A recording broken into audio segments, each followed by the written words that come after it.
Isang gabi, may sanggol silang natagpuan sa gubat, umiiyak, pero may dugong tumutulo sa labi, inuwi nila. Inampon, hindi nila alam, halimaw pala ang pinakain nila sa sarili nilang bahay. Halika, pakinggan mo ang kwento. Sa gilid ng kagubatan ng Sitio Maligaya, may mag-asawang kilala sa baryo bilang mga albularyo, Mang Lando at Aling Rosa. Tahimik silang mag-asawa, mabait, at palaging handang tumulong sa sinumang may karamdaman o sumpa. Pero isang gabi, sa gitna ng malakas na ulan, may natagpuan silang kakaibang sanggol sa harap ng kanilang bahay. Nakabalot ito sa lumang tela, nangingitim ang balat, at malamig ang katawan. Akala nila'y patay na. Pero nang ailapit ni Aling Rosa sa apoy, bigla itong damilat. Ang mga mata, hindi karaniwang itim, kundi kulay abo na parang pilak. Lando, buhay siya, mangyak-ngiyak na sabi ni Rosa. Tiningnan ni Lando ang sanggol, at napansin niyang may mahahabang kuko at maliliit na ngipin na parang sa hayop. Rosa, baka, walang baka-baka, bata to, inosente, pinutol ni Rosa, sabay karga sa sanggol. At doon nagsimula ang kakaibang kwento ng batang tinawag nilang Elias. Lumaki si Elias sa piling ng mag-asawang albularyo, mabait na bata, tahimik, at matulungin. Pero simula pagkabata, may mga kakaibang nangyayari sa paligid. Kapag may alagang manok si Aling Rosa na nawawala, laging natatagpuan itong tuyong-tuyo na parang nilaplap ng hayop. Kapag may sakit si Elias, hindi siya nilalagnat, ang katawan niya ay malamig kahit mainit ang gabi. Minsan, habang nag-iipon ng mga dahon si Mang Lando sa likod ng bahay, napansin niyang si Elias ay nakaluhod sa tabi ng lupa, tila may kinakain. Elias, ano yang ginagawa mo? Paglingon ng bata, may dugo sa labi. Uod lang po, tatay, nang inig si Mang Lando. Huwag mo nang uulitin yan, anak, hindi yan pagkain. Tumango si Elias, pero sa kanyang ngiti, may bahid ng lihim na gutom na hindi niya maipaliwanag. Isang araw, dumating sa kanila ang isang lalaki mula sa kabilang baryo, si Tomas. May sakit na hindi maipaliwanag, halos magnas na ang balat niya kahit buhay pa. Albularyo, tulungan ninyo ako, parang may kumakain sa loob ng katawan ko, daing ni Tomas.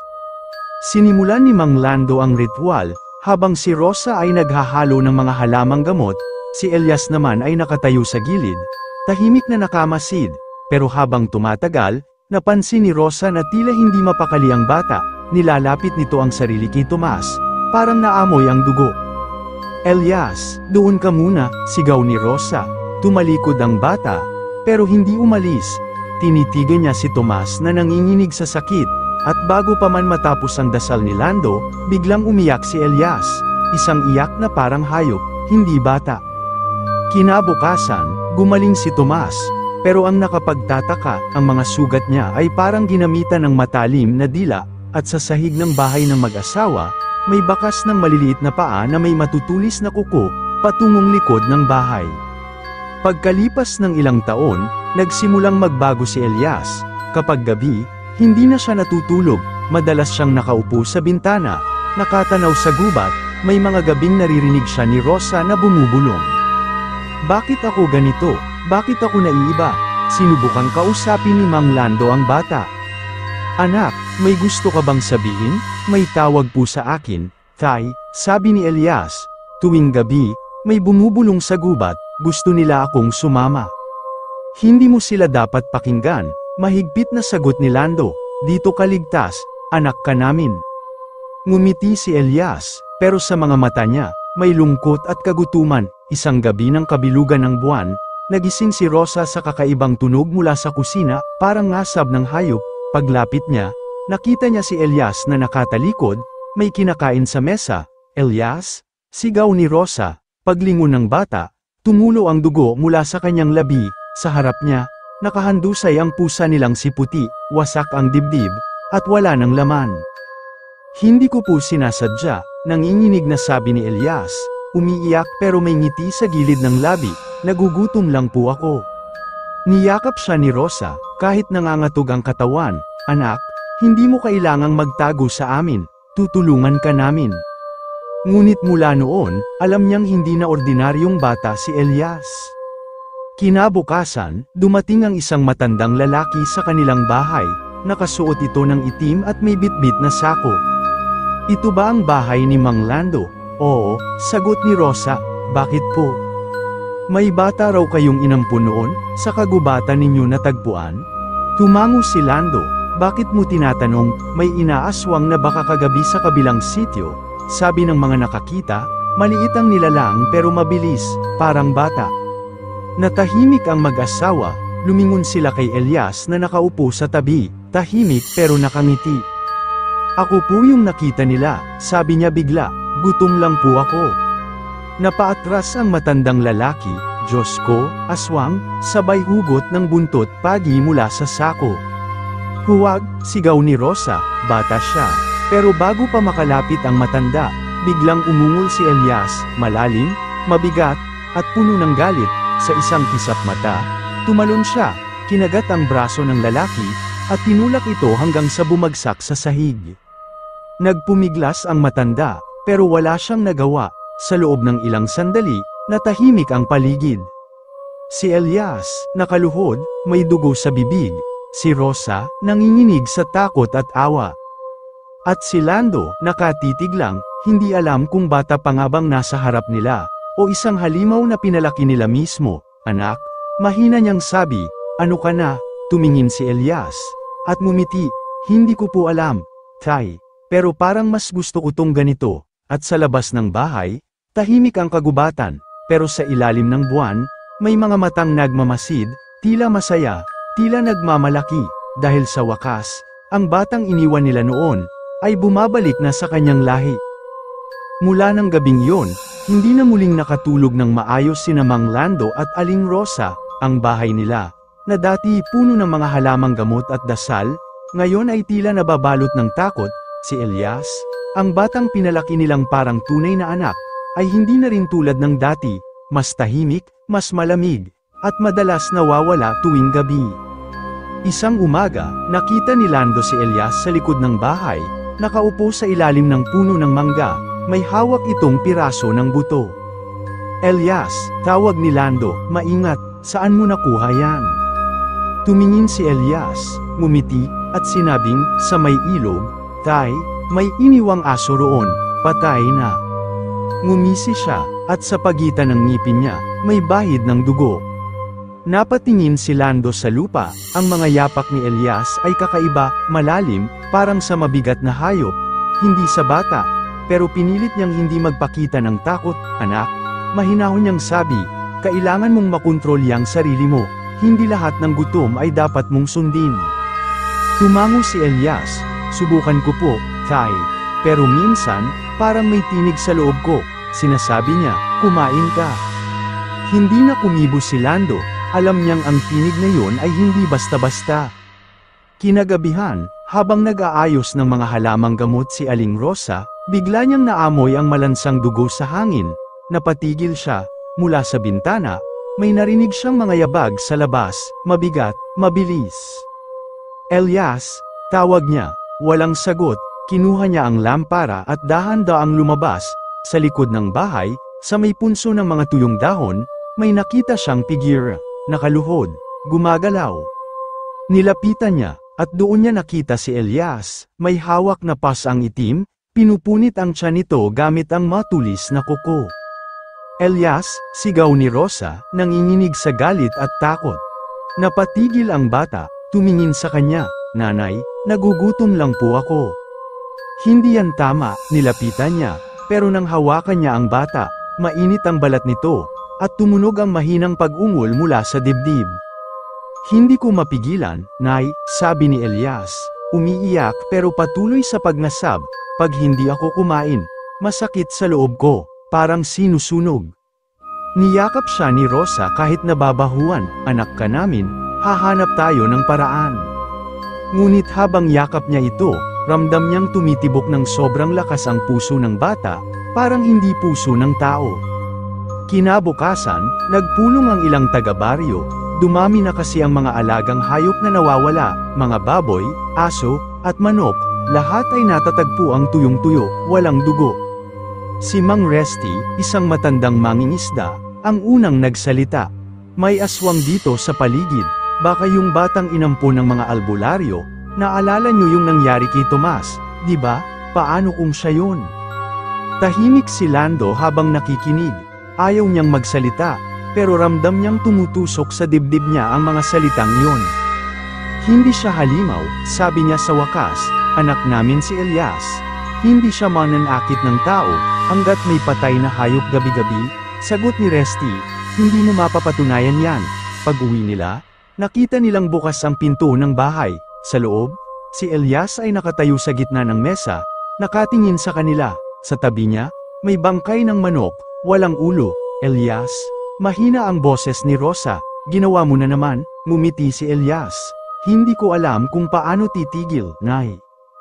Lumapit si Lando at mahigpit na tinapak ang mesa. Kaya mong pigilan, isa kang tao, hindi hayop. Tumitig si Elias sa kanya. At doon nakita ni Lando ang nagbabagong mata ng bata, nagiging pula, may kumikislap na galit. Bakit ako pinipigilan, Tay? Hindi ba't ganito talaga ako? Natigilan si Lando, hindi, anak, pwede ka pang magbago. Ngumiti si Elias, malamig, pero ayaw ng katawan ko, parang gusto nitong pumatay. Kinagabihan, habang tulog si Rosa, umalis si Elias, naglakad siya papunta sa gubat. Walang dala kundi ang gutom na matagal ng kinikimkim. Habang naglalakad, naririnig niya ang mga huni ng paniki, at ang halakhak ng mga nilalang na parang siya. Pagdating sa gitna ng gubat, may isang matandang babae na naghihintay, baldado, nakasuot ng kupas na saya. Halika, bata, sabi nito, matagal ka naming hinintay. Kilalang kilala mo ako, tanong ni Elias. Alam namin kung sino ka, isa ka sa amin, pero pinigilan ka ng mga albularyo, nilaso nila ang dugo mo ng dasal. Lumapit ang bata, naguguluhan, anong ibig mong sabihin? Hindi ka nila tunay na anak, isa kang inianak ng halimaw, iniwan sa gubat para palakihin ng tao, ngayon, panahon na para bumalik ka sa amin. Lumingon si Elias pabalik sa direksyon ng bahay nila. Hindi, mahal ko sila, ayokong iwan si nanay at tay. Ngumisi ang matanda, ipinakita ang matutulis na ngipin, mahal ka nila, o natatakot lang sila sa iyo. Nang inig si Elias, ang hangin ay lumamig, at ang mga mata ng matanda ay kumikislap. Kapag hindi mo tinanggap kung sino ka, ikaw ang papatayin ng mga tao, hindi nila kayang tanggapin ang ganitong nilalang. Hindi nila ako papatayin, sabi ni Elias, nanginginig. Hindi pa ngayon, bulong ng matanda, pero darating yan. Nawala ito sa hangin, iniwan siyang mag-isa sa gitna ng dilim. Pabalik na si Elias nang biglang may marinig siyang mga yabag, mga kalalakihan ng baryo, may daladalang sibat, buntot pagi, at sulo. Narito na siya, sigaw ni Resty, ang batang aswang. Nagtago si Elias sa likod ng puno, hingal na hingal, pero nang lumingon siya, nakita niya sa di kalayuan ang bahay nila, may usok, may sigawan.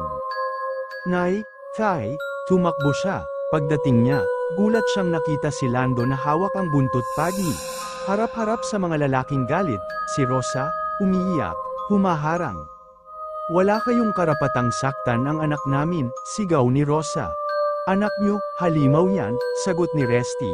Kung hindi natin papatayin, tayo ang kakainin yan. Sumulpot si Elias mula sa likod ng mga halaman. Tay, nay. Nagulat ang lahat, ang balat ni Elias ay nangingitim, at ang mga mata niya ay kumikintab na pula. Elias, wika ni Lando, nanginginig, tumigil ka, hayaan mong ako ang kakausap sa kanila. Pero huli na, isa sa mga lalaki ang sumugod, dala ang sibat, tinamaan si Elias sa balikat, napasigaw siya, at sa sandaling yun, parang may pumutok sa loob ng katawan niya. Umungol siya, hindi na parang bata, lumaki ang mga kuko, umalsa ang likod, at sa unang pagkakataon, nakita siya ni Lando bilang tunay na aswang. Tumalon siya sa hangin, mabilis, at sa isang iglap, dalawang lalaki ang tumilapon, ang isa, hindi na nakatayo. Elias, sigaw ni Rosa, nanginginig, tama na, anak, huminto siya, nanginginig, humihingal, at may luha sa mata. Hindi ko po sinasadya, bulong niya, pero ang mga kamay niya ay puno ng dugo, at sa gabing iyon, nagsimula ang takbuhan ng buong baryo, palayo sa bata na hindi na nila kayang tawagin sa pangalan. Sumiklab ang apoy sa paligid ng bahay ni Mang Lando at Aling Rosa, ang mga lalaking galit ay nagsisigawan, habang ang ilan ay nagtatakbuhan palayo matapos makita ang ginawa ni Elias. Ang hangin ay mabigat, amoy dugo at nasusunog na damo. Lando, sigaw ni Rosa, yakap ang anak na nanginginig at sugatan, kailangan nating umalis. Si Lando, na dati matatag at kalmado, ay ngayon ay tila basag. Elias, mahina niyang sabi, anong ginawa mo, anak?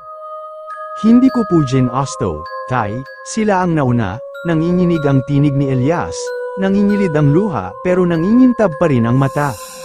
Niyakap siya ni Rosa ng mahigpit, wala na tayong oras, Lando, umalis tayo bago bumalik yung mga lalaki. Ngunit bago pa sila makagalaw, may narinig silang boses mula sa labas.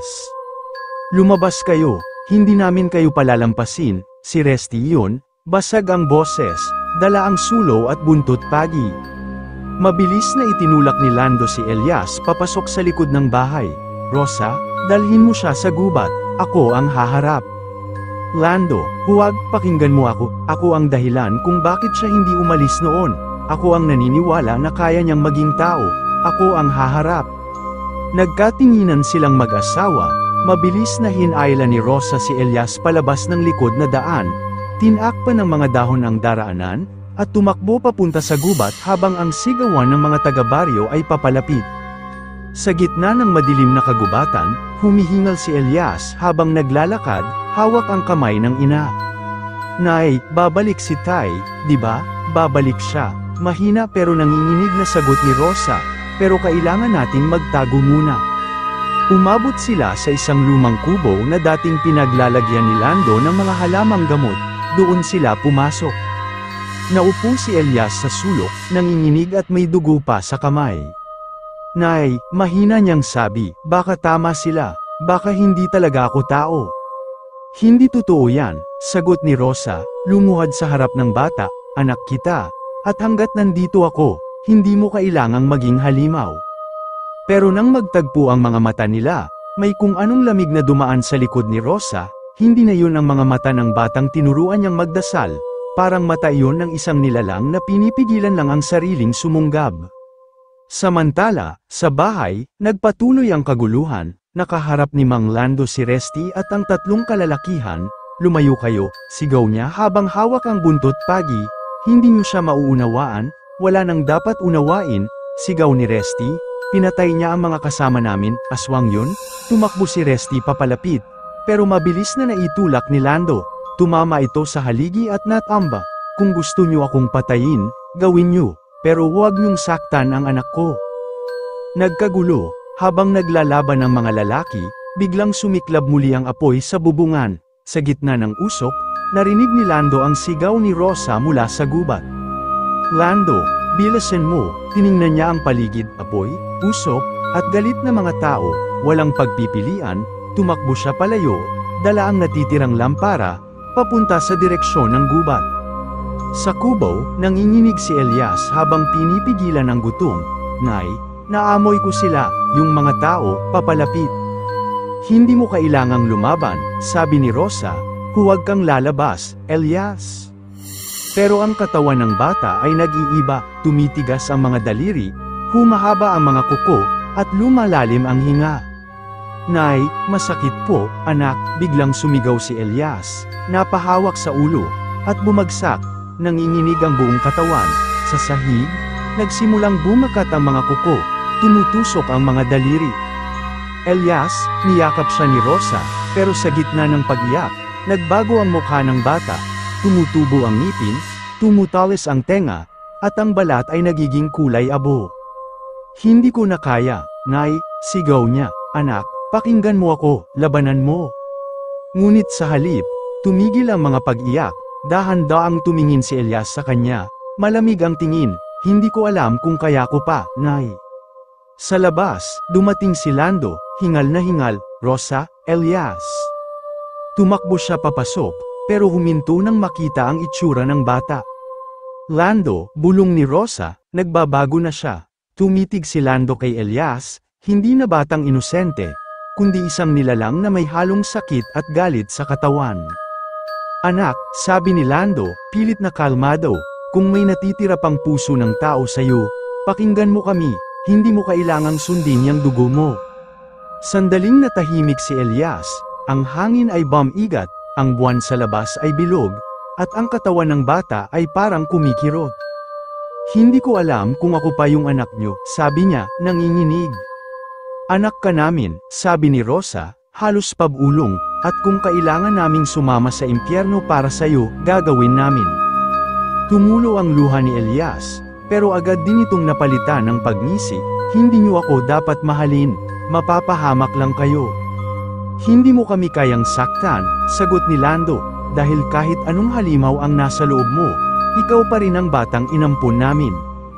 Sa sandaling yon, lumakas ang hangin, ang mga sanga sa labas ay parang kumakalansing. May mga aninong dumadaan sa pagitan ng mga puno, mga nilalang na parang nagmamasid. Darating sila, bulong ni Elias, yung mga katulad ko, gusto nila akong isama. Napaluhod si Rosa, anak, huwag kang sumama, labanan mo sila. Ngunit bago pa man siya muling makasagot, lumitaw mula sa dilim ang matandang babaeng nakita niya sa gubat, yung baldado, may kupas na saya, at mga matang kulay abo. Panahon na, Elias, sabi nito, malamig ang boses, pinatunayan mo na ang dugo mo, isa ka sa amin. Huwag, sigaw ni Lando, sabay labas ng buntot pagi, layuan mo ang anak ko. Ngumisi ang matanda, hindi mo na siya anak, hindi niyo kayang baguhin ang dugo ng halimaw. Naglakad siya palapit, pero biglang umatungal si Elias, ang sigaw niya'y nagpagalaw sa hangin, nagpatigil sa lahat ng ingay. Wala kayong karapatan sa akin, sa isang iglap, tumalon si Elias papunta sa matanda, mabilis, malakas, isang kagat, at natamba ang nilalang sa sahig. Tahimik ang paligid, si Rosa, humikbi, si Lando, nanatiling nakatayo, hawak pa rin ang buntot pagi. Si Elias, nakaluhod, hingal, duguan ang bibig, hindi ko alam kung anak niyo pa ko, bulong niya. Ngumiti si Rosa kahit nanginginig, ikaw pa rin ang anak namin, kahit sino ka, ngunit sa di kalayuan, sa pusod ng kagubatan, may mga matang nagmamasid, hindi pa tapos, ang mga nilalang na kagaya ni Elias, ang tunay na lahi niya, ay nagsisimula ng lumapit, tahimik pero sigurado, at habang unti-unting namamatay ang apoy sa lumang kubo, alam ng mag-asawa, na ang laban nila ay magsisimula pa lang. Nagising si Elias kinabukasan na parang may mabigat na kadena sa dibdib, ang paligid ay tahimik, masyadong tahimik, ang kubo'y pan ng abo at usok mula sa nagdaang gabi, si Mang Lando ay nakaupo sa gilid, pagod na pagod, hawak pa rin ang buntot pagi, si Aling Rosa naman ay nakatingin sa labas ng bintana, parang may iniisip na malalim. Gising ka na, anak, mahina pero magaan ang boses ni Rosa. Tumango si Elias, Tay, kamusta yung mga taga-baryo? Saglit na natahimik si Lando bago sumagot, wala na silang bumalik kagabi, pero baka ngayon, nagbabalak na silang maghiganti. Natatakot ako, Tay, sabi ni Elias, pinipigil ang panginginig, baka ako na naman ang sisihin. Lumapit si Rosa, hinaplos ang buhok ng anak, hindi mo kailangang tumakbo palagi, Elias, pero, kailangan mong matutunang kontrolin yung nasa loob mo. Tumingin si Elias sa mga kamay niyang nangingitim, parang may mga ugat na lumalabas. Hindi ko alam kung kaya ko, parang may boses na humihila sa akin tuwing nakakaamoy ako ng dugo. Yun ang dapat mong labanan, sabi ni Lando, tumayo't humarap sa kanya, hindi mo kailangang maging kagaya nila. Pero Tay, kung hindi ako kagaya nila, bakit ganito ako ipinanganak? Tanong ng bata, halos pabulong. Walang nasagot si Lando, sa halip, lumapit siya't mahigpit na niyakap si Elias, dahil minsan, kahit ang dilim, pwedeng mapuno ng liwanag kung pipiliin mo. Lumipas ang ilang oras, ang araw ay unti-unting lumubog, sa malayo, may mga sigawan at yabag na muli nilang narinig, si Rosa ang unang nakaramdam ng kaba, Lando, naririnig mo yan? Oo, papunta sila rito, mabilis silang naghanda, si Lando ay naghanda ng mga halamang pangontra, habang si Rosa ay naglagay ng mga dahon ng saging at asin sa paligid ng kubo, si Elias, tahimik lang sa gilid, pero ang mga mata niya ay tila kumikislap sa dilim. Anak, sabi ni Rosa, anumang mangyari, huwag kang lalabas. Pero Nay, walang pero, pangako mo sa akin, tumango si Elias, pero sa loob-loob niya, ramdam niyang hindi niya kayang manatiling tahimik kung sakaling mapahamak ang mga magulang niya. Sa labas ng kubo, may kumaluskos, isang boses ang sumigaw, Mang Lando, alam naming nandyan kayo. Si Resty muli, ang mukha nito'y marumi, puno ng galit, sa likod niya, may 5 lalaking may dalang sibat at buntot pagi. Wala kaming gustong gulo, sigaw ni Lando, ang gusto lang namin, mabuhay ng tahimik. Hindi kayo pwedeng mabuhay kasama yan, sigaw ni Resty, may dugo ng halimaw yang batang yan. Bago pa makasagot si Lando, biglang may lumitaw sa likod ng mga kalalakihan, mga nilalang na hindi nila inaasahan, mapuputla, mahahaba ang mga kuko, at may ngiting mabangis. Mga aswang, bulong ni Rosa, nanginginig, ngunit sa halip na umatake sa mag-asawa, ang mga nilalang ay humarap kay Resty at sa mga tauhan nito.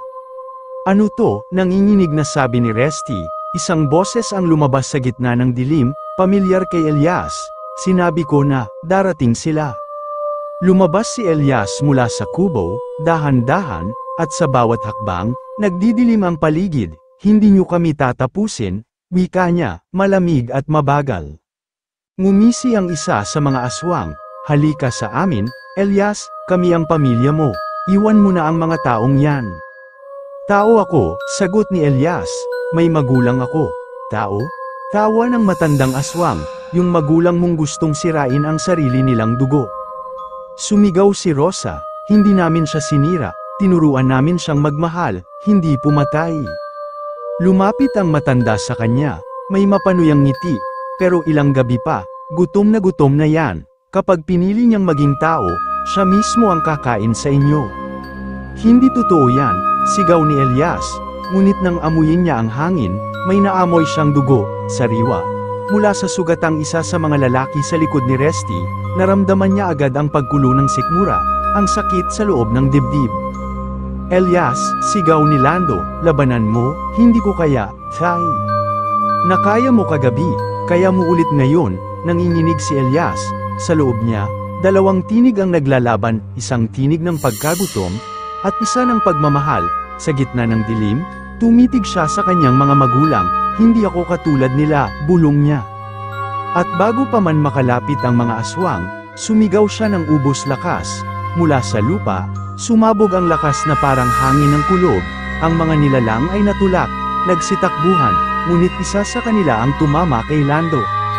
Lando, sigaw ni Rosa, tumakbo papunta rito, nakahiga si Lando, duguan ang braso, pero nakangiti, anak, kaya mo yan, huwag mong hayaan maging halimaw yung puso mo, hindi ko po kayo iiwan, umiiyak si Elias, kahit maging sino ako, anak niyo pa rin ako, sa sandaling iyon, bumalik ang mga aswang, mas marami na, sa itaas ng mga puno, sa ilalim ng buwan, nagtitipon silang parang nag-aabang, isusuko mo ba siya, Mang Lando? Tanong ni Resty, nanginginig, kung hindi, pati kayo madadamay. Tumingin si Lando kay Rosa, kung ganon, mas mabuting kami na ang sumama sa anak namin kaysa hayaang dalhin siya ng dilim. Lando, huwag, sigaw ni Resty, pero huli na, hawak ni Lando ang buntot pagi, tumakbo siya patungo sa gitna ng mga aswang, sabay sigaw, para sa anak ko. Sumabog ang liwanag mula sa buntot pagi, at ang ilan sa mga aswang ay napaatras. Ngunit kasabay noon, sumugod din si Elias, hindi na bata, kundi nilalang na may mga pakpak ng dilim, sa bawat galaw niya, gumuguho ang paligid.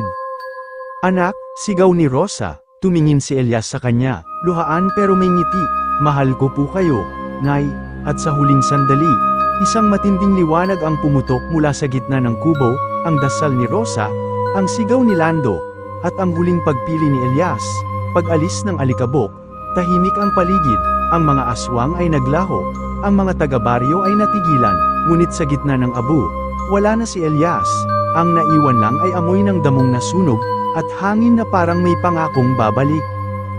Lumipas ang 3 araw matapos ang gabing yun, ang baryo ay tila nilamon ng katahimikan, walang mga kulaglig, walang aso, at kahit ang hangin ay parang nag-aalangan dumaan sa lugar ni Mang Lando, sa gitna ng abo at mga piraso ng nasirang kubo, nakaupo si Aling Rosa, nakatingin sa kawalan. Hawak niya ang punit na panyo ni Elias, tanging naiwan ng batang minahal nila na parang tunay na anak. Lando, mahinang bulong ni Rosa, halos pabulong sa hangin, bakit parang hindi ko kayang tanggapin? Lumapit si Mang Lando, pagod at may benda pa sa braso. Dahil hindi pa tapos, Rosa, alam kong hindi siya tuluyang nawala.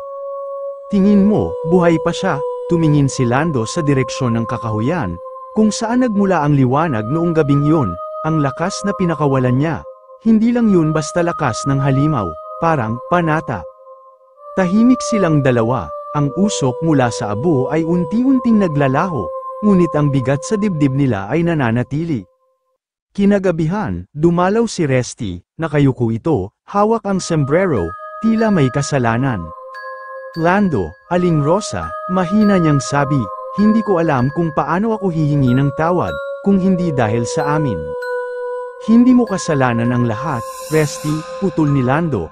May mga bagay talaga na hindi natin kayang intindihin. Pero nakita ko yung liwanag kagabi, sagot ni Resty, nanginginig pa rin ang boses, parang sinarado ni Elias ang daan ng mga aswang, wala nang lumalabas mula sa gubat mula noon. Tahimik si Rosa, pero tumulo ang luha niya. Kung totoo yan, ibig sabihin, siya ang nagsara ng pinto. Tumango si Resty, kung may kabayanihan man, sa kanya galing yun. Pagkatapos noon, umalis siya, iniwan ang mag-asawa sa tahimik na gabi.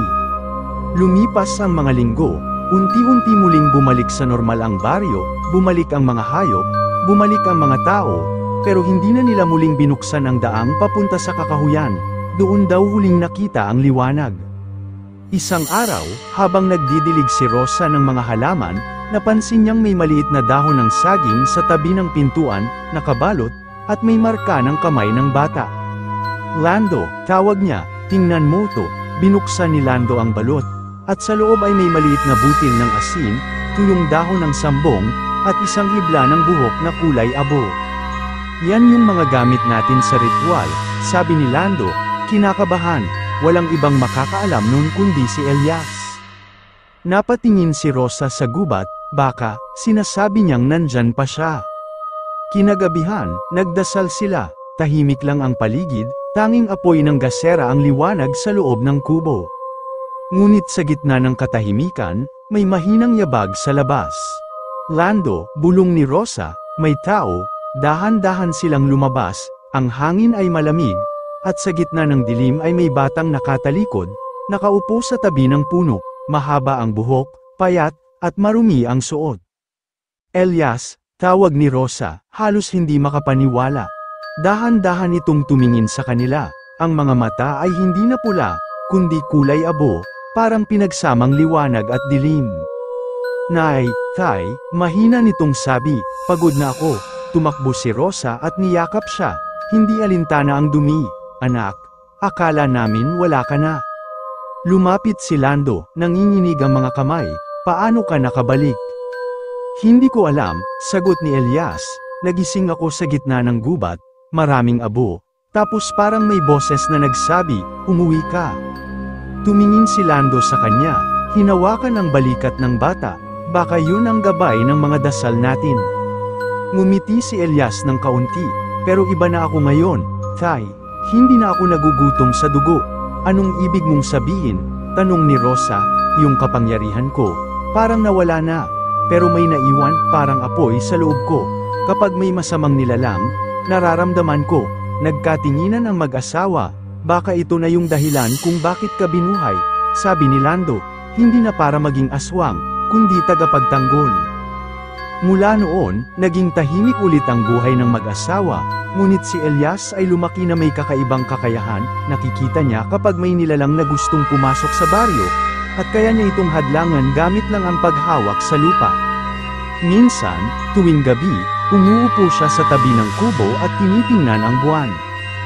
Salamat po, bulong niya, dahil binigyan niyo ako ng panibagong pagkakataon. At sa malayo, sa dulo ng gubat, may dalawang matang nakamasid, hindi mabangis, kundi mapayapa, parang nagbabantay lang. Isang taon ang lumipas, sa baryo, kilala na si Elias bilang batang tagapangalaga ng hangganan. Tuwing gabi, may mga dumadalaw na nagsasabing naririnig nila ang mga sigaw ng halimaw sa labas, pero hindi ito makapasok. Ang sagot ni Elias ay palaging pareho, hanggat may tao pa ring marunong magmahal, walang halimaw na mananalo. At sa tuwing maririnig ni Lando ang mga salitang yon, nakangiti lang siya habang nakatingin sa anak. Yan ang anak naming inampon, sabi niya, dating aswang, pero piniling maging tao. Ngunit isang gabi, habang natutulog si Elias, may malamig na hangin na pumasok sa bintana. Sa ilalim ng buwan, may mahinang boses na narinig niya, hindi mapanganib, ngunit puno ng hiwaga. Hindi pa tapos ang lahat, Elias, may mas malalim pang dilim na darating, huwag kang titigil. Napadilat si Elias, sa malayo, sa gubat, may kumikislap na liwanag, parang mata ng nilalang na matagal nang naghihintay. Ngumiti siya, tumayo, at tumingin sa direksyon ng liwanag. Kung babalik sila, mahina niyang sabi, handa na ako. At habang lumalakad siya pabalik sa kubo, dumampi ang hangin na parang yakap, hindi ng halimaw, kundi ng mga nagmamahal sa kanya.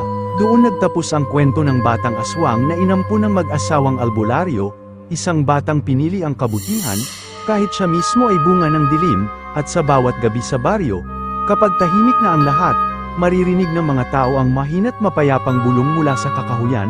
Ang kadiliman ay hindi palaging wakas, minsan, simula lang ito ng liwanag.